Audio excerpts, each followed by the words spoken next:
June 4th, 2004.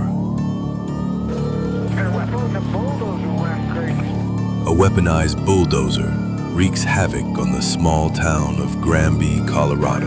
Just received a 911 call reporting that there is an out-of-control bulldozer. Inside, a man pushed to his limit. They can't tell who's driving it, but there is someone inside. With sights on vengeance for those who have slighted it.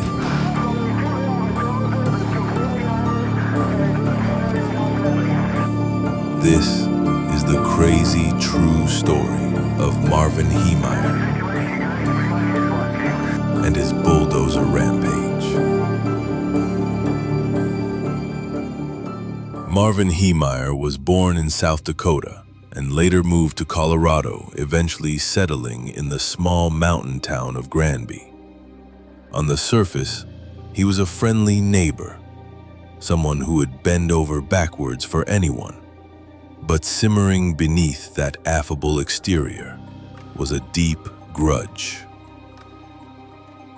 In 1992, Heemeyer purchased 2 acres of land in Granby and eventually opened a muffler repair shop on the grounds.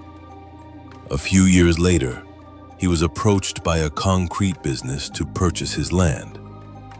Heemeyer originally asked $250,000 for his property, but then kept increasing the price. Negotiations fell apart, and after some heated debate with the town over zoning, the concrete plant ended up building around Marvin's property. So, what was Marvin's problem? Well, a few things. For one, the new plant blocked access to his shop, and he felt that the town unjustly sided with the concrete company. He also had some continuous issues over his sewer hookup, which resulted in the town issuing fines. In a nutshell, Marvin felt increasingly enraged and betrayed. In 2002, Marvin traveled to California and bought a bulldozer in an auction for $16,000 and had it shipped to Granby. Later that year, he closed his muffler repair business and put all the inventory up for sale, including the bulldozer. However, the bulldozer did not sell, and Marvin saw it as a sign from God to seek vengeance. Marvin retreated into isolation. Over the next 18 months, he secretly modified his Komatsu bulldozer, encasing it in steel and concrete armor, installing bulletproof glass, ventilation, cameras, and gun ports, effectively turning his bulldozer into a tank. He also stored enough ammo, water, and food inside the cabin to last several days. Around 2:15 p.m., Marvin climbed into the cab and started the engine. His first target, the Mountain Park concrete plant, owned by the very people he blamed for his woes.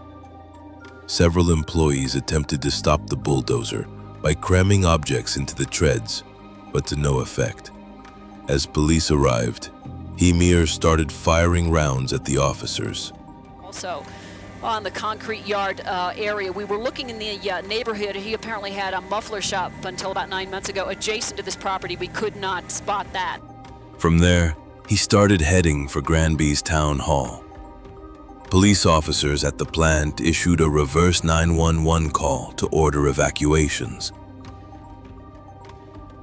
Inside the town hall building, Story Hour was being hosted for children in the library. They evacuated only moments before Heemeyer reached the building and destroyed it. Next, he turned to the Liberty Savings Bank, where he aimed for the corner office to target a woman who was part of the zoning board. Despite police efforts, including firing more than 200 rounds of gunfire, external explosions, and stun grenades, the bulldozer held firm. Authorities followed, but could not stop the steel-encased machine. Marvin continued to smash into buildings that were targets on his long-held list of grievances. The local newspaper, the former mayor's home, Maple Street Builders, the hardware store. He was also wrecking street lamps, traffic lights, trees, transformers. Police were growing desperate. At one point, there were serious considerations to deploy a National Guard helicopter with a Hellfire missile, but was eventually deemed too risky. His path of destruction culminated at Gamble's hardware.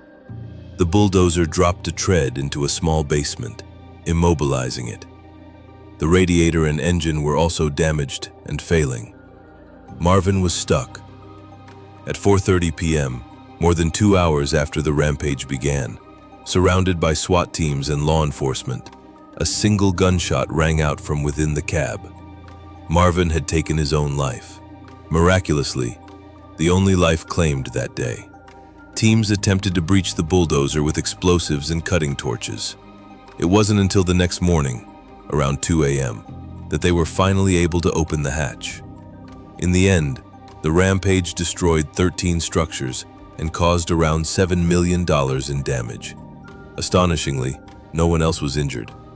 Since the incident, public opinion has been sharply divided. Some view Marvin as a martyr, a normal guy who was the victim of a corrupt local government and was forced to take matters into his own hands. But most, especially the officers who responded, describe a deranged man, which by some miracle avoided any casualties. What do you think?